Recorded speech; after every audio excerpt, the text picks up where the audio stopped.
baina Rasulullah sallallahu alaihi wasallam fil masjid. Suatu hari Rasul sedang berada di masjid, wan nasu ma'ahum, dan orang-orang berkumpul bersama baginda Nabi. Para sahabat berada di sekeliling baginda Nabi. Kemudian tiba-tiba datang, tiba-tiba datang thalathu nafarin, 3 orang. Adapun yang satu, dia melihat celah, faro'a furjatan, melihat celah di bagian depan, fajalasa fiha, maka ia duduk pada celah di depan, dekat dengan Rasul, mendekat, lebih dekat. Lalu fa'ammal akharu, ada yang kedua, fajalasa khalfahum, dia duduk di bagian belakang jamaah. Wa ammal akharu, sedangkan yang lainnya, yang ketiga, fa'adbara dhahiban, dia sudah datang ke masjid, ngelihat Rasulullah sedang ngaji menyampaikan ilmu kepada para sahabat, dia pergi, berpaling, pergi meninggalkan majelis tersebut. Falamma faragha, tatkala Rasulullah SAW sudah selesai menyampaikan ilmunya, menyampaikan kajian kepada para sahabat, qala, maka Rasul berkata, ala ukhbirukum anin nafarith thalath, apakah kalian mau, sebetulnya ini ada lam, tapi lam istifham, ala apakah tidak, gitu kan. Ukhbirukum, aku menyampaikan kabar atau memberitahukan kepada kalian, anin nafarith thalathati, atas atau saking dari, tentang 3 orang yang tadi.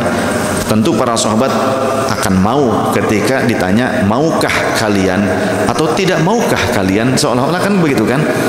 Tapi tidak perlu dimaknai tidak maukah kalian, justru sebaliknya, karena ini la-nya la istifham, gitu loh.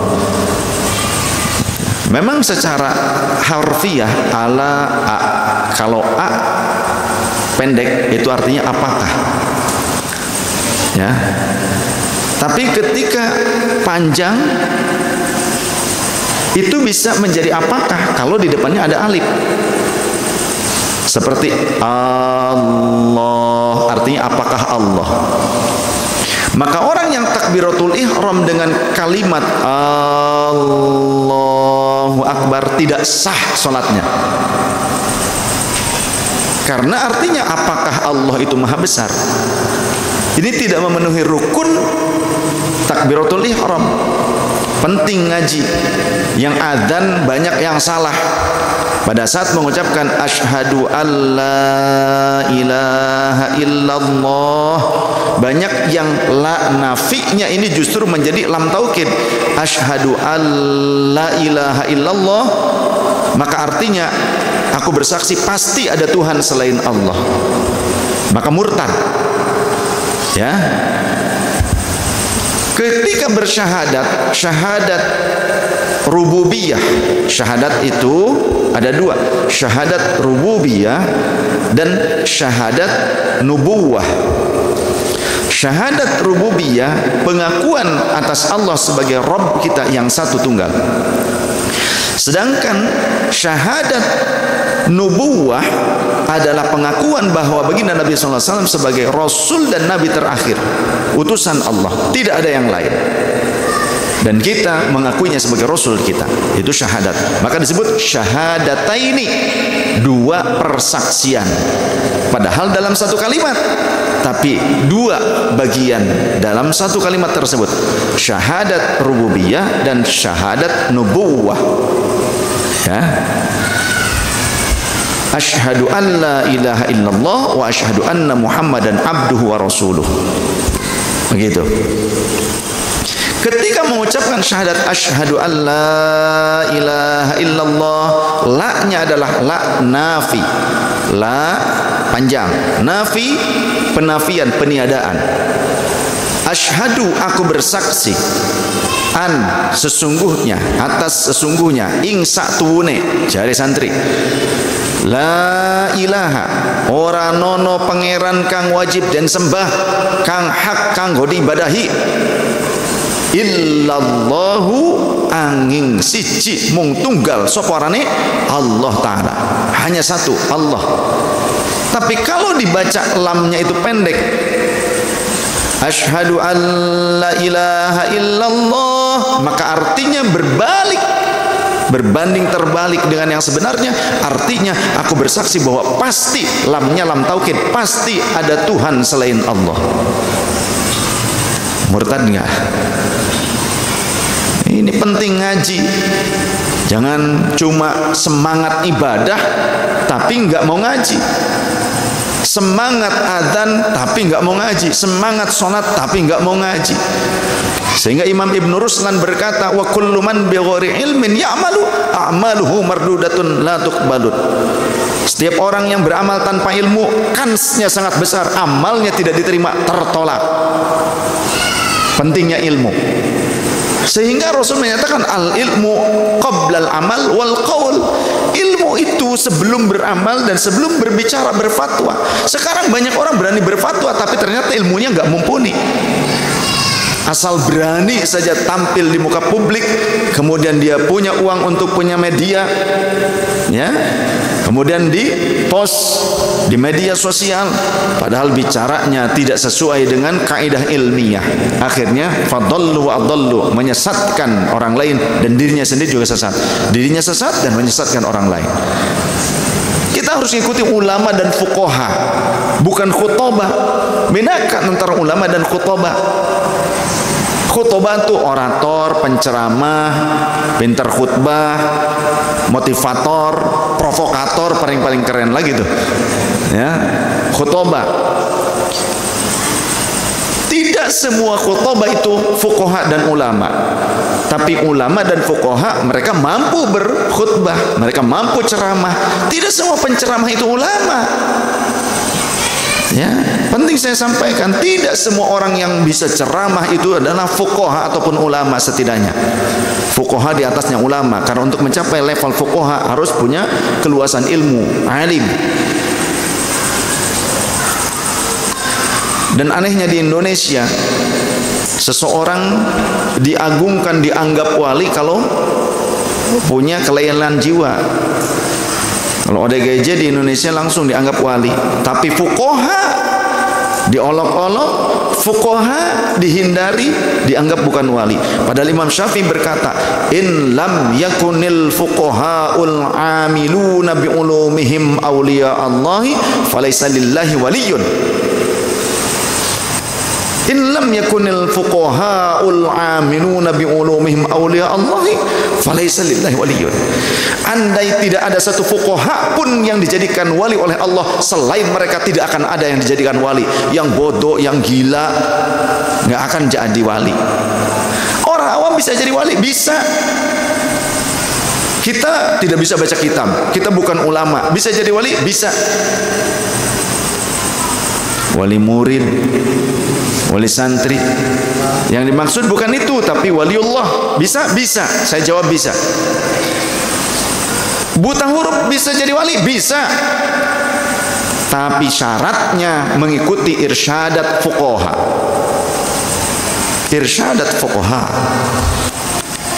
Kalau orang awam tidak mengikuti irsyadatnya mursyid, tidak punya mursyid, orang awam tidak punya guru mursyid, tidak mengikuti fuqahaul amiluna bi ulumihim, fuqaha yang alim yang mengamalkan ilmunya, bagaimana mungkin mereka bisa mengerti tata cara ibadah? Bagaimana mungkin mereka bisa mengerti tentang tazkiyatun nafsi? Bagaimana mungkin mereka bisa tahu tentang jalan-jalan thariqah menuju ma'rifatillah? Betul tidak? Dari mana? Jangan kita tertipu daya oleh orang ngaku wali tapi ternyata nggak sholat, nggak puasa, bahkan mengajak kita keluar daripada syariat. Wali iblis itu namanya. Tegas saya, ayo. Mau debat dengan saya tentang masalah wali, ayo. Mau menyelami tentang masalah kewalian, ayo. Ya. Jadi jangan sampai kita kebalik. Fuqaha ditinggalkan, itu ciri akhir zaman. Kata Rasul SAW, inna min asyratis sa'ah, menggunakan taukid, inna, sesungguhnya di antara tanda atau syarat menjelang kiamat terjadi, La ayaman pasti, lamnya lam taukid pendek. La ayaman pasti akan ada hari demi hari yang zilu fihal jahlu, yang di hari demi hari terus menjelang kiamat itu kebodohan akan semakin turun banyak. Wa yurfa'u fihal ilmu, tapi ilmu akan semakin diangkat oleh Allah. Bagaimana cara Allah mengangkat ilmu? Kata Rasulullah dalam Sahih Bukhari, dinukil oleh Imam Bukhari, innallaha la yantazi'ul ilma intiza'an yantazi'uhu minal ibadah. Sesungguhnya Allah tidak mencabut ilmu dari otak manusia begitu saja, tiba-tiba manusia itu pada bodoh semuanya. Tidak. Walakinnallaha yantazi'ul ilma biqabdil ulama. Tapi Allah mencabut ilmu dengan cara mewafatkan para ulama. Hatta idza lam yubqi 'ilmun, sehingga ketika Allah tidak menyisakan para ulama atau ulama itu hanya merupakan makhluk langka di muka bumi, ittakhadhan nas ru'usan juhalan, maka manusia akan mengangkat pimpinannya, gurunya, ustadznya, syekhnya, pimpinannya dari kalangan orang-orang bodoh. Fasu'ilu fa'aftau bighairi ilmin. Manusia-manusia seperti ini yang disyekhkan, yang diulamakan padahal orang bodoh, ketika ditanya gengsi, kalau menjawab saya tidak tahu gengsi, mereka akan menjawab fa'aftau bighairi ilmin, berfatwa tanpa landasan ilmu yang valid. Sehingga supaya menundukkan umat itu supaya keluar duitnya, fulusnya, dan supaya tunduk, bagaimana dia bikin fatwa ngaji kepada satu habib yang bodoh, yang ahli maksiat lebih baik dibandingkan ngaji kepada 70 ulama yang alim dan yang mengamalkan ilmunya. Ngaji kepada satu habib yang bodoh yang ahli maksiat itu lebih baik dibandingkan ngaji kepada 70 ulama yang mengamalkan ilmunya, katanya. Ini fatwa sesat, saya katakan. Pada saat Rasulullah SAW sudah selesai, Rasul tanya, apakah kalian tidak mau? Sebetulnya apakah kalian mau aku kabarkan, aku ceritakan tentang 3 orang yang tadi datang? Maka kemudian kata Rasul, fa'amma wahidun, adapun yang satu orang yang pertama, fa'awa ilallahi ta'ala, yang tadi yang melihat celah di depan, dia akhirnya datang maju ke depan, duduk di celah tersebut. Dia itu punya perhatian kepada Allah. Dia memang punya perhatian, punya tujuannya kepada Allah, mendekat kepada Allah. Fa'awahullah ta'ala, maka Allah pun akan memperhatikan. Seseorang yang memperhatikan Allah ta'ala, maka Allah pun akan memperhatikan dia. Seseorang yang punya perhatian kepada Allah, Allah pun akan perhatian kepada dia. Seseorang yang mendahulukan Allah, mementingkan Allah, Allah pun akan mementingkan dia. Bahkan Allah lebih hebat lagi nanti kepeduliannya kepada orang tersebut. Sebagaimana orang yang zikir, Allah lebih memberikan balasannya, perhatiannya lebih daripada kita. Sedangkan yang kedua, fastahiyallahu anhu, dia malu kalau mau duduk di depan, takut ada ujian. Nggak akan diuji, tenang. Sudah, ini mah ngaji kuping jiping, ya, nggak akan diuji. Dia tanya apa enggak? Itu juga ada di zaman Rasul, malu, akhirnya dia duduk di belakang. Fastahiyallahu anhu, Allah pun malu jika tidak membuat orang tersebut menjadi bagian yang mendapatkan rahmatnya Allah. Allah juga malu kalau tidak memperhatikan dia. Allah juga malu kalau tidak mengampuni orang tersebut. Jadi yang di belakang juga tetap dapat bagian, tenang saja, ya. Tapi lebih afdol ini yang di depan ini, karena kalau di depan pasti malu untuk terkantuk-kantuk. Padahal mah nggak apa-apa. Lebih baik ngantuk dalam pengajian dibandingkan cuma seremonial melek sambil nobar nonton Indonesia dengan Brunei Darussalam. Ghaflah, ya kan? Apalagi taruhan. Mendingan yang ngaji. Udah ngaji dapat kelapa juga. Alhamdulillah. Iya, dan tetap saja nggak ngikut nobar, ngengke nyaho sabaraha gitu kan, menang Indonesia gitu. Kemudian yang ketiga, fa'ammal akharu, adapun yang ketiga, dia fa'aradallahu anhu, dia berpaling dari majelis keridhaan Allah, majelis ilmunya, syariatnya Allah, maka Allah pun akan berpaling dari dia. Jangan harap yang mendapatkan prioritas dari Allah Subhanahu wa taala. Begitu. Itu ternyata bagaimana keutamaan orang yang punya perhatian kepada ilmu, menjaga adabnya, dan dia punya rasa prioritas, memprioritaskan ilmu, maka Allah pun akan memprioritaskan. Jangan putus asa untuk menjadi kekasihnya Allah. Saya bukan orang pesantrenan, mana mungkin jadi walinya Allah. Bisa. Saya kerja di pabrik, mana mungkin jadi walinya Allah? Bisa. Kenapa tidak bisa? Walinya Allah ada yang pedagang, ada yang penjahit. Cuma nggak ada yang penjahat. Kalau mantan penjahat masih mungkin, ya, mantan penjahat yang tobat masih mungkin. Kemudian dia menebus kejahatannya.